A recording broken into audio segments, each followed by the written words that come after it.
Hello everyone, welcome to this edition of Shyam's PM Stories. Today I'm going to talk about what it means being choiceless about a problem space and how it helped me develop a framework for becoming a deep thinker and an ability to build an unadulterated understanding of the problem space. So let's go back to the product scene in India 2001. It was a very nascent and early days for product development in India. There were a number of IT services companies booming at that time, and there were very few global product companies that had just about set up their centers, mainly focusing on customer support and maintenance function. Surprisingly, there were few pioneering Indian product companies like Infosys, Aramco Systems, TCS, and the like. And I joined a startup by name Right Choice Technologies, who are into stockbroking back office products for equity and derivatives markets in India. The job advertisement called for systems analyst with no prior experience required, and all it required was a strong domain qualification such as professional accounting degree or an MBA. There was only one interview round, and that was with the founder. It turned out to be a discussion, and his pitch to me was why I should join his team of domain experts. The founder was a serial entrepreneur who was into building second generation of stockbroking software, this time with internet technologies. He explained me what his vision was, why he is building a team of domain experts. And he just said, just jump into this, forget everything else around you. Drop any other academic pursuits if I were pursuing. Just create a mindset as if building stockbroking software is the only thing that you can do. Nothing else, literally nothing else. Just eat, drink, sleep about stockbroking. So that appeared very strange but interesting, and he said, become choiceless. My overriding ambition to build software really swept me into this company. I was beginning to see what choiceless meant in the fellow employees and other senior staff members. The domain experts team consisted of 25 people of us. We had no software background, no technology background. Many of us were fresh out of our academic studies, and it really felt like we were joining an MBA course. Our goal was mainly to soak into the problem space. How did we soak into the problem space?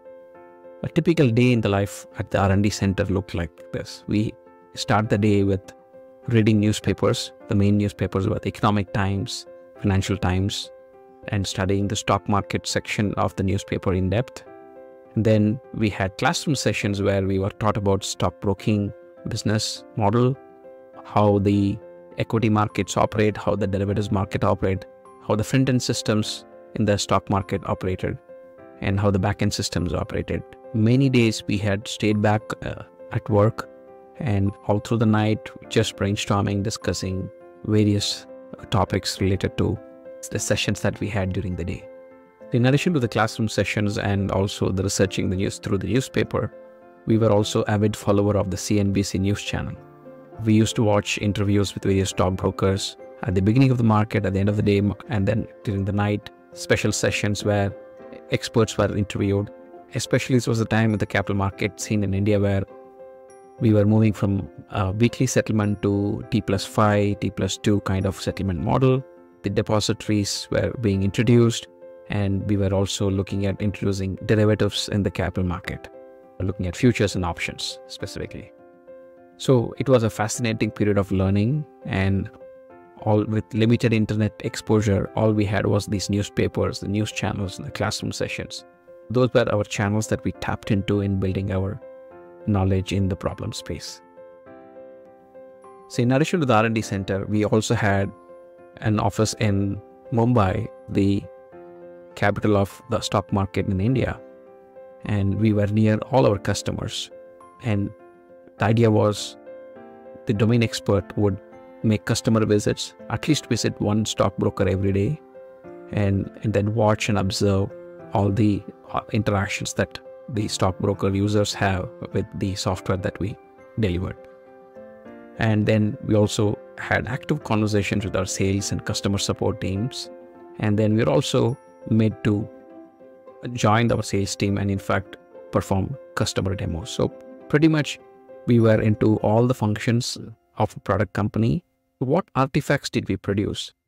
We were tasked in writing documents. So writing was a very important exercise that was given to the domain experts.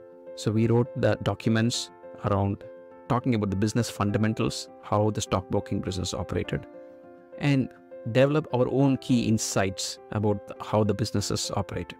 It became an important input into the functional architecture and eventually developing the design IP for the product. 1 year into this, the team was starting to create an impact in the product space. Many new capabilities were about to be shipped, and right then 9/11 happened. Overall, the funding stopped, the stock markets were slowing down, and it came to a point where we had to choose between a job with a salary versus being choiceless and passionate and continue to develop in the stock market space. The love we developed for the domain and the genuine care from the founders really kept the mission going for as long as it could. And many of us stayed without the salary, and we continued to fight for this market space. In summary, in a product role, choosing to become choiceless is very important. That will help you to soak into the problem space. Being choiceless is like being on a mission. No matter what comes in the way, you pursue the mission. There will be a period of life you could do that. Earlier you could do that, long lasting, it will leave an impact on your career. Tap into every source of learning. No one gives the knowledge and the insight in a platter, and live the problem space. Produce the artifacts that builds your insights about the problem space, the insights that you developed on your own. It may accidentally match with the produced literature around that space. This has stuck with me forever. In every problem space I shifted in my product career path. Even today, after 22 years, I can go and write a spec for the stockbroker's back office. Thanks everyone for listening to this episode. I hope this was useful. Talk to you soon next time. Thank you.